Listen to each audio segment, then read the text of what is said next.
श्री सद्गुरु महाराज की जय। बंदो गुरुपद कंज कृपा सिंधु नर रूप हरि महा मोहतम पुंज जासु वचन रवि कर निकर। मेरा मुझ में कुछ नहीं, जो कुछ है सब तोर, तेरा तुझको सौंप के क्या लागेगा मोर। हे गुरु, संत में ही उपदेशामृत का चौथवां प्रवचन गुरु महाराज का। ध्यान करते रहने से महा संकट में भी कल्याण होगा। प्यारे लोगों, पूर्व की बात हम लोगों को स्मरण नहीं है, परंतु सदग्रंथ से विदित होता है कि हमारे बहुत से जन्म हुए हैं। कितने जन्म हुए यह संख्या में बतलाने योग्य नहीं है। किसी भी संख्या करोड़ अरब से बताने योग्य नहीं है, क्योंकि यह पृथ्वी, यह सूर्य, यह चंद्र सब बहुत पुराने हैं। इनकी रचना कब हुई कोई ठीक ठीक बता नहीं सकता। आज के लोग कुछ बताते हैं, लेकिन यह निश्चित नहीं है। हम लोग 4 युगों की बात कर सुनते हैं। 4 युग एक बार समाप्त होने पर एक चौकड़ी होती है, फिर कल्प और महाकल्प होते हैं। यह पुराणों के अनुकूल है। सृष्टि हुई है, लेकिन कब हुई है कोई बता नहीं सकता। जब से सृष्टि है तब से जीव जंतु हैं। हम लोगों के भी कितने जन्म हुए ठिकाना नहीं। अंदाज करके मालूम होता है कि हमारे बहुत जीवन गुजरे हैं, क्योंकि हमारे मन में बहुत संस्कार हैं। इस जन्म में कितने प्रकार के संस्कार में हम बरतते हैं, यह भी अंदाज से बाहर है। फिर भी भिन्न भिन्न लोग भिन्न भिन्न संस्कार के देखे जाते हैं। जब लोग कुछ सयाने होते हैं और उनके संस्कार उदित होते हैं, तो इसी जन्म के सभी संस्कार हैं, कहे नहीं जा सकते। जो संस्कार इस जन्म में नहीं हुए उनके भी कर्म देखे जाते हैं। हमारे मन में बहुत प्रकार के संस्कार भरे पड़े हैं, इसलिए हमारे बहुत जन्म हुए।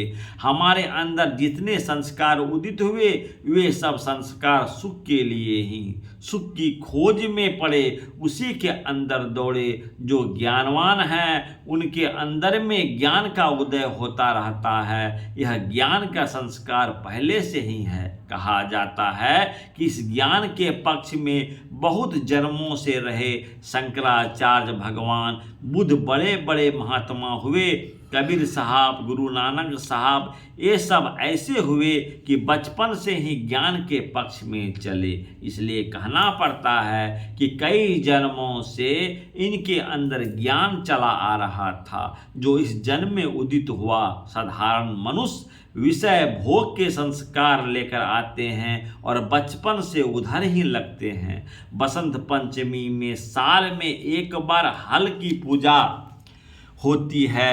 राजा लोग भी हल पकड़ लिया करते हैं। सीता जी हल की पूजा के दिन ही निकली थी, जबकि जनक जी हल जोत रहे थे। इसलिए श्री जानकी जी की भूमिजा भी कहते हैं। जानकी के हल की नोक लगने से घड़े की सीता निकली थी। 2500 वर्ष से कुछ पहले भगवान बुद्ध का जन्म हुआ। राजा सुधोधन हल जोतने गए थे। उस दिन बड़ा उत्सव हुआ था। भगवान बुद्ध को भी लेकर दाई वहाँ गई थी। दाई खेमे से बाहर निकली और फिर भीतर गई तो भगवान बुद्ध को ध्यानावस्थित उसने देखा और लोगों को भी दिखाया। ऐसा क्यों हुआ? बहुत से जन्मों से वे ध्यान करते चले आ रहे थे। हम साधारण मनुष्य विषय भोग का संस्कार लेकर आते हैं, इसलिए उस ओर बचपन से ही लग जाते हैं। कितने कुछ ज्ञान चिंतन और कुछ विषय चिंतन करते रहते हैं। कितने बिल्कुल विषय चिंतन ही करते हैं, ज्ञान चिंतन नहीं। कितने में ज्ञान चिंतन की मात्रा अधिक और विषय चिंतन की मात्रा कम रहती है। अनेक जन्मों से लेकर आज भी हम सुख की ओर दौड़ते हैं। कितने विषय सुख की ओर से धक्का खाकर फिर उसी ओर जाते हैं, कितने उस सुख की ओर से धक्का खाकर ज्ञान की ओर जाते हैं। विषय सुख की ओर से उनकी आसक्ति हटती है। आज के और पहले के संतों के ज्ञान से जानने में आता है कि विषय में सुख नहीं है। विषय 5 हैं, रूप, रस, गंध, स्पर्श और शब्द। इन 5 से फलित को कोई जानता नहीं है। इनसे अधिक संसार में कुछ भी नहीं। इन विषयों में दौड़ते दौड़ते थकते हैं, दुख पाते हैं, फिर भी उधर ही दौड़ते हैं।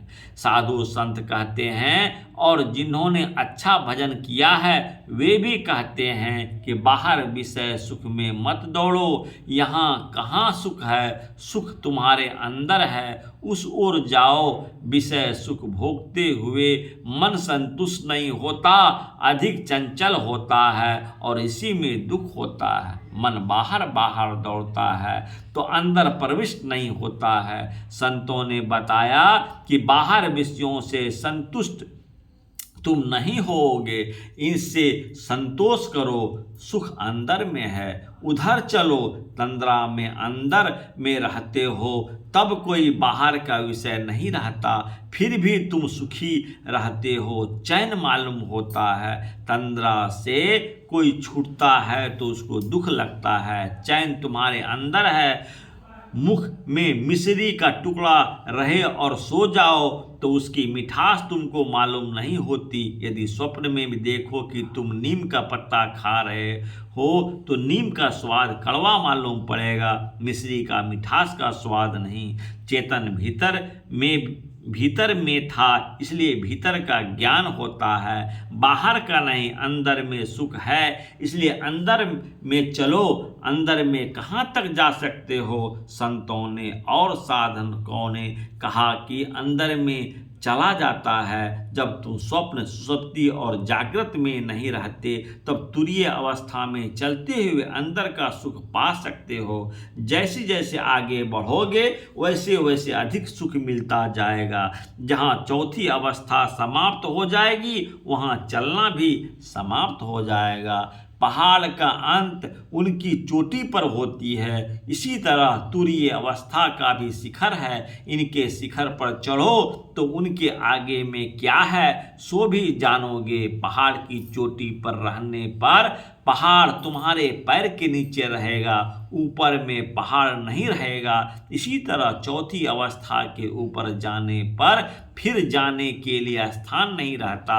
इसी को गोस्वामी तुलसीदास कहते हैं, देश काल तह नाही, जहाँ स्थान है वहाँ समय है और जहाँ समय है वहाँ स्थान है। देश हो काल नहीं, काल हो देश नहीं, ऐसा हो नहीं सकता। इसको संतों ने विविध प्रकार से बतलाया है। संत दादू दयाल महाराज ने कहा, अविगत अंत अंत अंतरपट, अगम अगाध अगोई, सुन्नी सुन सुन के पारा, अगुन सगुन नहीं दोई। वहाँ पहुँचने पर ही पता मिलता है कि यह ईश्वर है। वहाँ ईश्वर की प्रत्यक्ष ज्ञान होता है। यहाँ केवल विचार में ही वे परमात्मा इंद्रिय ज्ञान से परे हैं, मन इंद्रियों से परे है। मन इंद्रियों से ऊपर उठकर ईश्वर को पा सकते हो। ईश्वर को पाने के लिए अंदर जाने का रास्ता संतों ने बताया। संत कबीर साहब कहते हैं, उल्टी पछलो पेड़ो पकड़ो, पसरा मना बटोर, पसरे हुए मन को समेटो। जब से मन का सिमटाव होता है, जब से अधिक सिमटाव मानस ध्यान में होता है, पूरा सिमटाव एक बिंदुता में होता है, बिंदु में फैलाव नहीं है। इसलिए बिंदु ध्यान की बड़ी महिमा है।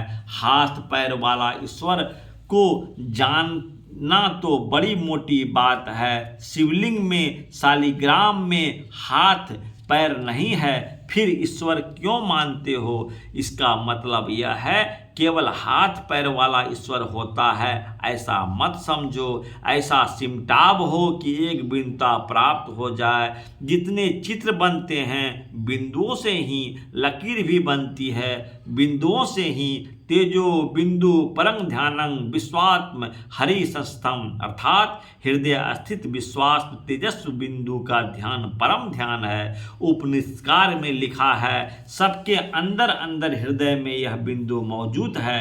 हृदय शब्द छाती के लिए नहीं, योगी लोग छठे चक्र को योग हृदय कहते हैं। यहाँ तक रूप है, संसार में रूप के बाद अरूप है। रूप स्थूल है, अरूप सूक्ष्म है। अरूप को प्राप्त करने के लिए अरूप अवलंब लो। अरूप अवलंब शब्द है, उसके अंदर शब्द गूंज रहा है, साधन करने वाला जानता है। इन शब्द का उद्गम परमात्मा है। जहाँ से यह शब्द उत्पन्न हुआ वह परमात्मा है। कुछ बनने का कंप होता है, सृष्टि बनाने में परमात्मा का मौज हुई, उनमें शब्द हुआ और शब्द सृष्टि के अणु अणु में प्रविष्ट है। सब साधना करके जो परम पद को पाता है वह वहाँ पहुँचता है। जहाँ से शब्द की उत्पत्ति हुई, जहाँ से शब्द उत्पन्न हुआ, वहाँ शब्द की समाप्ति भी होती है। इसलिए उपनिषदकार ने कहा, निःशब्दं परम पदम। संतों ने कहा है, सुख खोजते हो तो यहाँ निःशब्द परम पदम में सुख मिलेगा। इसके लिए अनेक पीढ़ियों के संस्कार की, इंद्रिय निग्रह की, दीर्घोद्योग तथा ध्यान की और उपासना की सहायता अत्यंत आवश्यक है। देखें लोकमान्य बाल गंगाधर तिलक कृत गीता रहस्य पृष्ठ 247। असली सुख अंदर में मिलेगा, बाहर में नहीं। इसके लिए घर छोड़ने की जरूरत नहीं है। घर में रहो, काम करो और गुरु के बताए अनुकूल त्रैकालीन संध्या अवश्य करो। रात में सोते समय भी कुछ करके सो। त्रैकालीन संध्या अवश्य करो। सोना क्या है? गहरी नींद में जाना एक प्रकार से मरना है। मरने से पहले राम राम कहो। इसलिए सोने के पहले कुछ जप ध्यान करके सो। संसार के कामों को करते हुए भी ध्यान करो। ध्यान करते रहने से महा संकट में भी कल्याण होगा। श्री सद्गुरु महाराज की जय। यह प्रवचन बिहार राज्य अंतर्गत भागलपुर नगर के श्री गंगा तट स्थित महर्षि मेही आश्रम कुप्पा घाट में दिनांक 24/4/1966 ईस्वी को हुआ था। सुक्तिकन नेहा विक्रम नासुति प्रत्यवार्य न विदिते स्वलभ्यस्ते धर्मस्य त्रायते महतो भायं गीता में है। भावार्थ, इस कर्म योग से आरंभ का अर्थात बीज का नाश नहीं है और उल्टा फलस्वरूप दोष भी नहीं है, बल्कि इस कर्म योग रूप धर्म का थोड़ा सा भी साधन जन्म मृत्यु रूप महान भय से रक्षा कर लेता है। अव्यक्तं सर्वदेहो मत्स्यो परमृष्टम योग गुणस्ते स्वप्रति कल्पते ब्रह्मभुस्ते महाभारत पंचम खंड में है। भावार्थ, जो इस विनाशशील समस्त शरीरों में अव्यक्त भाव से स्थिर परमेश्वर का ज्ञानमयी सृष्टि से निरंतर दर्शन करता रहता है, वे मृत्यु के पश्चात ब्रह्म भाव को प्राप्त होने में समर्थ हो जाता है। श्री सद्गुरु महाराज की जय। हे गुरु संग सत गुरु।